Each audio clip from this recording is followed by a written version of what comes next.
Hey besties, how are you? So, wow, this feels so weird. I know it's been a while. Honestly, longer than I ever thought it would be. If you are watching this, you're either a subscriber who stuck around or you just found this channel recently and are wondering why the upload stopped cold back in July. Either way, I owe you an explanation. This is as much a letter to you as it is a letter to myself. Let me start the lie I told myself that I was just taking a break. The truth is, I disappeared because I couldn't keep going anymore. For those of you who have been here since the start, you probably know that I moved back to China from New York due to my medical condition, plus COVID derailed my status. And after I came back, I don't recall if I have ever talked about this. If not, let's talk about it today. So after I came back, I had this thing called bicultural limbo. What? I feel like I fit in nowhere, so I had to use the internet to carve out a space where my voice made sense. I thought content creation would be my anchor, making a lot of commentary, reactionary videos, true crime deep dives, and stories about growing up between two worlds, all in English that felt like home to me. For almost a year and a half, I showed up. I researched until my eyes burned, edited until I could see the crack of dawn, and celebrated every tiny sponsorship like it was a win. But the wins never felt like enough to steady the chaos around me. I would sit down to write a script and my brain would go completely blank. I would stare at a case that I used to be obsessed with and feel nothing, just numb. I started asking myself the same question on loop. Why can't I hold on to this passion without it feeling like a fight? Am I just not cut out for this?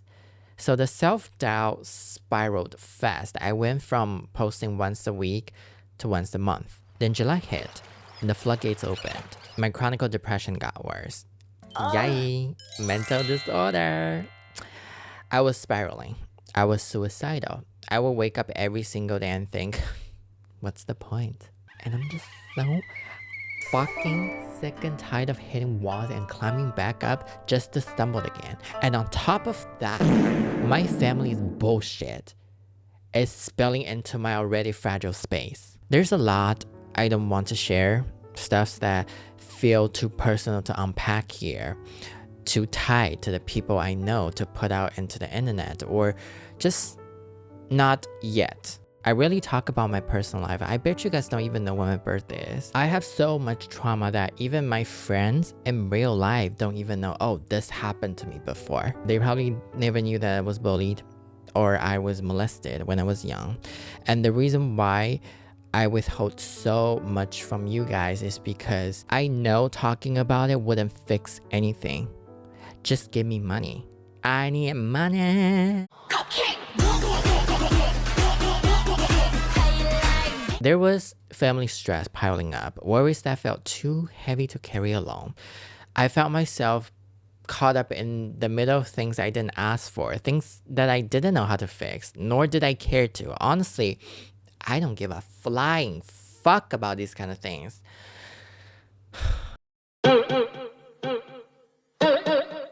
For instance, take my relationship with my parents. It's deeply transactional, as if every bond between us is rooted in money. Not just money, it's always needing something from one another. So my dad, he was largely absent throughout my whole childhood because he was the primary provider in the family. He had to make money. He was the only person who was making money in this household. So understandable. And I'm not trying to blame him or whatever. Rather, where he lacks companionship, he tries to compensate with money, which that's something I prefer. Like I would much prefer money. And because I had this upbringing, my perspective as a person has also shifted. I would much rather prefer money over love. Because to me, money is tangible. Money is something you can see, you can touch, you can even smell it. As for my mom, she's a wonderful mother, and I share so many precious memories with her, but she struggles with gambling. She likes to play mahjong. I know it sounds so funny because mahjong in China is a domestic entertainment. Almost every household knows how to play or enjoys how to play mahjong. Not many people will associate mahjong with gambling, right? Because when we're talking about gambling, a lot of people might think about Oh, casinos, pokers. But I guess it's not about what kind of entertainment that you play. It's about the kind of action tied to the gambling. So my mom, she's not very educated in money. Growing up, she did a lot of stupid shit that left me disappointed and scarred due to her little financial literacy, all to feed her gambling addiction and money spending problems. For instance, she will always trick me out of my red envelope money. I know a lot of people can relate to this. Our parents will be like, yeah, give me your red envelope money. I can save it up for you. I'm gonna open a bank account for you. So if you don't have it in a bank account, how are you gonna save it? When I was younger, she would deliberately take me to my aunt's house for dinner and leave me there. She would sneak off to play mahjong with her friends when I wasn't paying any attention. By the time I realized, okay, she sneaked out, and I started crying. I was like, oh my God, where's my mom? I need my mom. I know it sounds so funny right now, but the little old me didn't think that way. And the reason why these memories still stick with me till today is because I was scarred so much back then. She doesn't really have the concept of saving money, so whatever money that she has in her bank account, she will find a way to spend it. She could have 1,000, 10,000, like she could have a 500,000 in her bank account. She will find a way to spend it, and she just doesn't like the idea of how money is sitting in her bank account. And she's a nice person. She's very generous. Whenever she spends money, she would think about everyone. And she would wasting money and buying stuffs for people that they probably don't even need it in the first place. And I talked about how my mom is being scammed left and right almost every single day. That's because she has to spend money. She has to waste money because she just doesn't like how her money is sitting in the bank account. Early last year, my mom developed this unshakable paranoia that my dad was cheating on her without a shred of evidence. She began accusing him of rekindling a relationship with his old mistress that he probably had 2 decades ago and picking fights with him constantly. Because you're asking for it. You're dying for it. And sometimes my dad would come home with some groceries and she would fire off and say stupid shit like, 去那么久就买这么点东西啊？你到底是去超市了还是见那个女人去了？ And this is me giving you the polished version because the original version has so many profanities in there. And on top of that, she started saying she's gonna get a divorce with my dad. She's gonna dump his ass. To me, only to me. She's not even mentioning it to my dad. My dad probably doesn't even know that she wants to get a divorce with him. She kept telling me that your dad is an evil person.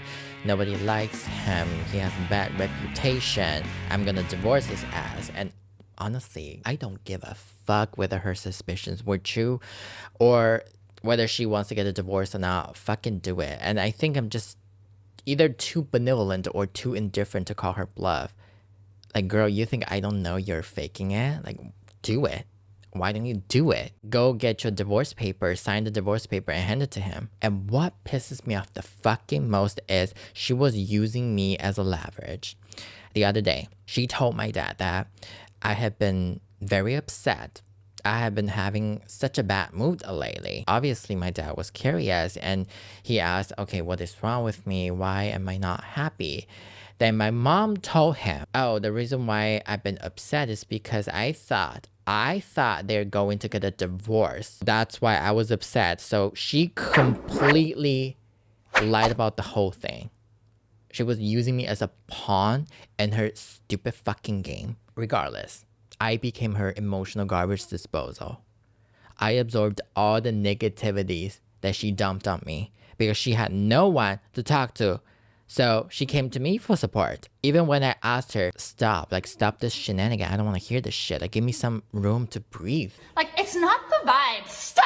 And on top of that, I am just so sick and tired of pretending. For those of you who don't know, I have an older brother. So he and his family, they come to our place for dinner every now and then. Probably once every 2 weeks, sometimes once a week, sometimes probably even longer. It really doesn't matter. Anyway, so every time they visit, we have to act like nothing's wrong. So my brother remains completely unaware of all the problems simmering beneath the surface. And I'm not blaming my brother for being oblivious because it shouldn't be him. It shouldn't be me. It shouldn't be them. That's their fucking mess. They have to deal with it like a fucking adults. I was already carrying my own weight with the channel and my mental health, and suddenly this extra weight became more than I could bear. 3 weeks ago, I had another fight, huge fight with my mom. I completely flipped out. And this time it was something else. It was not about her marriage or her fight with my dad. It was something else. And we haven't talked since. Not a single letter. And honestly, this part stressed me the most. It is definitely the hardest part to write when it comes to this whole script. I wanted to share snippets about my parents without stripping their dignity, without putting them on a public display to be judged or on the pillory. I just wanted to say that I don't hate my parents. Every precious memory I share with them is real. So is the agony that they put me through. No amount of good deeds would erase that suffering. Love and pain, they're intertwined. They're stuck together forever. They could do 100 things to make it right, but it will still not lift the weight of pain. It's not like, yes, they hurt me, then they do 100 good things to me, and I'm automatically good. I forget everything. No, it doesn't work that way. You know, the wound may heal one day with time, but the scars will always be there forever. Now, you're probably wondering, if living with your parents is this miserable, why don't you just move the fuck out? Because I was being asked by someone, wouldn't your mental health be in a better state if you move out? Well, there are two key reasons. First, there's the financial factor. I do not have a stable income as of right now. My earnings fluctuate regularly, and my income streams primarily come from sponsorships and English tutoring, which ever since I stayed off the internet, I haven't been able to generate any income. I guess that's the price I'm paying. And this has been the way how I'm able to support myself throughout the years, and also my backbone. And because of this, I haven't been asking a single penny from my parents ever since I got back from the States. However, given my current financial precarity, I simply cannot afford to move out. And I'm not just talking about moving out as I find a new place. Let me elaborate. I'm actually content with my current living situation, so moving out now might feel like a step down. And it is true that living on my own might free me from my parents and create some distance, but it will likely mean a decline in my lifestyle. And why am I saying this? That's because I have first-hand experience. I spent years living abroad by myself, and though I had more freedom without my parents, but my living conditions back then were really tough. Well, it's true that living alone will likely improve my mental health, but that comes with a trade-off. My lifestyle will probably suffer. What I truly want is to have both space away from my parents and the ability to have my best life. And before I can make that goal a reality, I guess I'm stuck with my parents for now. If I have any audience who works in PR, who's a brand owner, if you have any sponsorships or job opportunities for me, let a bitch win. Okay? Where's my angel investor? I need you.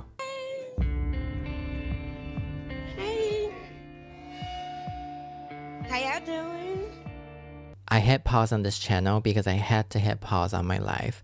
I was too busy showing up for everyone else, my audience, my family, and the version of me thought, oh, consistency equals success, but I forgot to show up for me. I felt guilty every single day, guilty for abandoning you guys, this community, and connection that we built, guilty for not being the creator that you subscribe to, and guilty for breaking all the promises that I've made with myself. I couldn't even keep the simplest promise.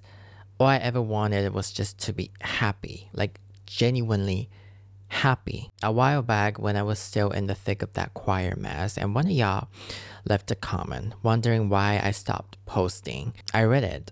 And I remember thinking, oh, they probably just assume I've swamped with real life stuff. That the reason why I put this channel on hold is because I took a real life job. I picked up new hobbies, checked off some big, exciting things in these 5 months. And I'm pretty sure a lot of y'all wondering the same question.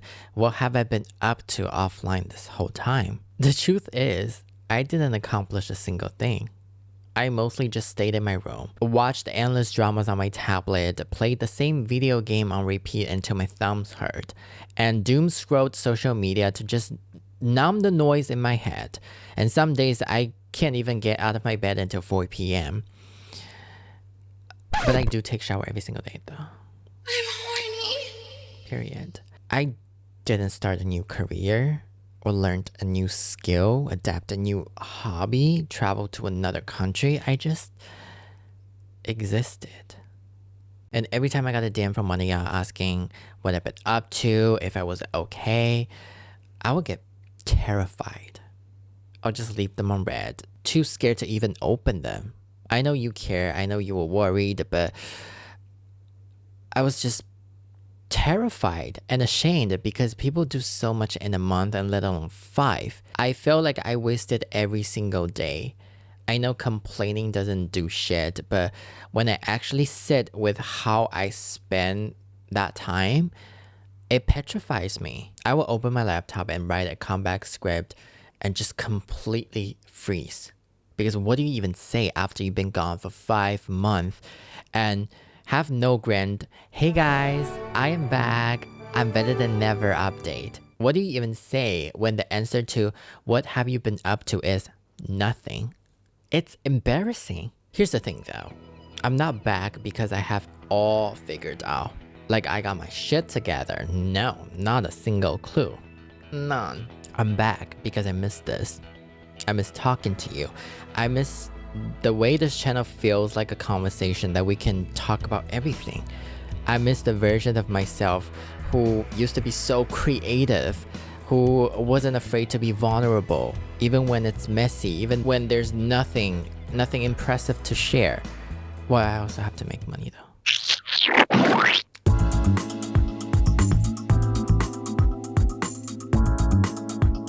I don't have a perfect plan, but I have a start, right? This isn't a grand return.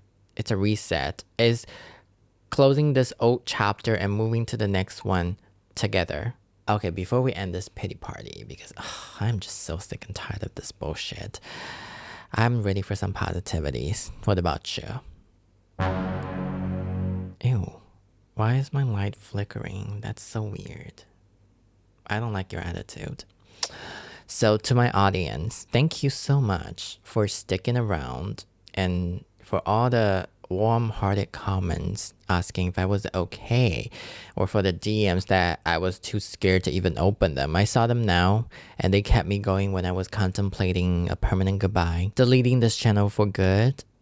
You know, thank you so much. You guys are so nice. Thank you. And to me, the old version who was burning out, why am I thinking about the old Taylor can't come to the phone right now? Why? Oh, 'cause she's dead. You didn't fail. You just needed to rest. And it's okay to start slow, to keep some things close to your chest, to have months where you don't accomplish anything. That's not wasting time. That's surviving. You're doing a pretty good job, my friend. Oh my god, a fucking audacity.